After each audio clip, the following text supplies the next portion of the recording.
చెప్పినవా అవన్నీ వేసేసుకోవాలి.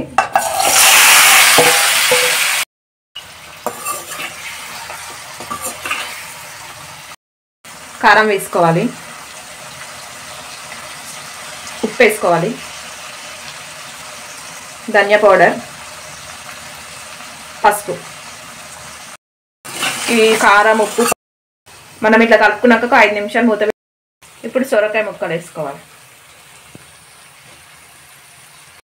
జీలకర్ర మెంతి పౌడర్ వేసుకోవాలి,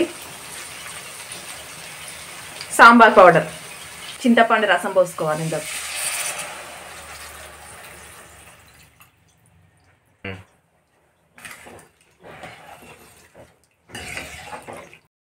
ఇందులోకి ఎల్లిపాయలు కచ్చపచ్చ దంచుకొని వేసుకోవాలి, కరివేపాకు ఇట్లనే వేసుకోవాలి. మనం ఉడకబెట్టుకున్న పప్పు వేసేసుకోవాలి.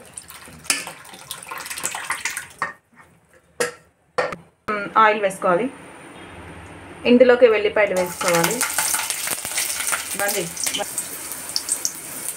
జీలకర్ర ఆవాలు వేసుకోవాలి, ఎండుమిర్చి, కల్లిమాకు వేసుకోవాలి, కొద్దిగా ఇంగువ వేసుకోవాలి.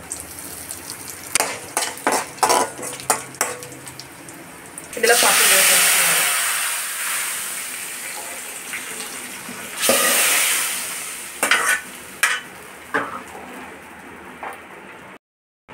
మంచిగా సాంబార్ రెడీ అయిందండి. మీరు కూడా ఒకసారి ఇట్లా ట్రై చేయండి.